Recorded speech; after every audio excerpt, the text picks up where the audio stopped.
Hello, so I've only got 7 minutes recording time, so I'll try and keep this as quick as I possibly can, as concise as I possibly can. But I'm going to do a book review of this book, which I finished reading probably about 2 to 3 weeks ago now. But yeah, so I figured I'll do a review on it. It's called The Picture of Dorian Gray by Oscar Wilde, and I loved this book. It was really good to read. So I'm probably gonna start off just reading the blurb, and then I'll go on to say what I thought about the book and maybe give a brief overview of what actually happened. Yeah. So Dorian Gray is young, rich, and beautiful. When he sees an exquisite, an exquisite portrait of himself, he is bewitched and offers his soul in exchange for eternal youth and good looks. Under the corrupting influence of his friend, Lord Henry Wotton, Dorian becomes drawn into a double life, indulging his every desire in a secret world of pleasure and excess, while remaining a gentleman in the eyes of polite society. Only his portrait bears the traces of his decadence, and as Dorian's behaviour sinks further into de- de- debauchery, I don't know what that word says or means, and cruelty, the bargain he has struck looks set to destroy him. Okay, I'm a little bit shit at reading out loud in front of the camera, but yeah, that's the blurb. So, this guy called Dorian Gray, he ends up getting his portrait painted by another guy called Basil.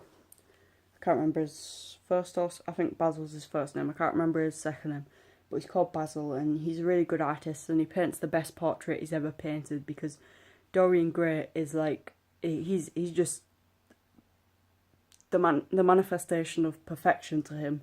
He's almost like the form of beauty, to link to Plato, and so he inspires Basil to paint this beautiful picture. But when Basil's finished painting the picture, well, actually Dorian was outside with Lord Henry, who is the bad influence essentially, and he's saying, Lord Henry's telling Dorian that beauty and youth are the most valuable things in this life. They are the pinnacle. They are paramount above anything else. So this gets some ideas into Dorian's head, and when he sees the perfection of the painting of himself, it's like looking at a reflection, and he realizes that he's gonna grow old, and he's gonna go grey, and he's gonna one day die, and he absolutely hates this idea. So he almost resents and feels jealous about the painting. So he basically bargains with the devil in one way or another, or it's one of those moments where you like, be careful what you wish for. So he wishes for eternal youth, and he wishes to exchange his soul with the painting. So the painting will age and show all of his flaws, and he will stay young and beautiful. But obviously this is very shallow. So it's assuming that what's on the outside is the most important part of your life. It's how you look and how you are presented to others physically, which matters the most. And what's inside, I guess you could call it your soul, doesn't matter at all. And that's not necessarily soul in a metaphysical sense. I guess it's more like just your personality and the way you interact with other people. That becomes much less important to Dorian. It's all about the way he looks, and this is pretty much the fault of Lord Henry.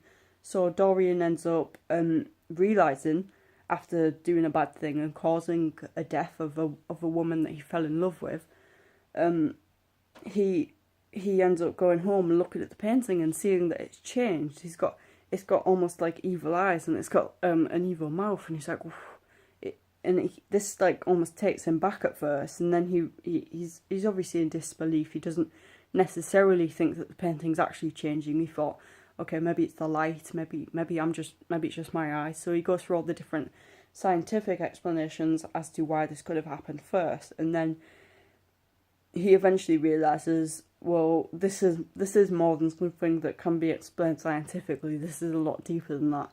So he ends up going through his whole life being this beautiful young man who never ages a day, but doing all these absolutely terrible things.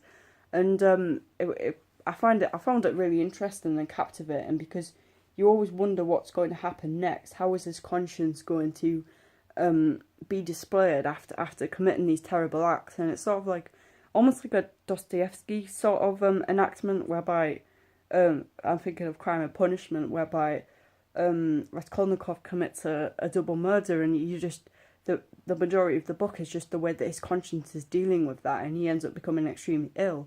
Now, these sort of symptoms are exerted within Dorian Gray as well. He ends up becoming ill, passing out, and just becoming extremely off, and completely having a change around in his personality, and he ends up going out in the dead of night and just doing strange things like going to drug houses and stuff like that, and it's completely out of character as opposed to who he was before he ended up exchanging his soul for eternal youth. And in the end, he ends up getting absolutely fed up with it all, and obviously there's a big chunk in between of all this, but I won't go into everything because I don't have time.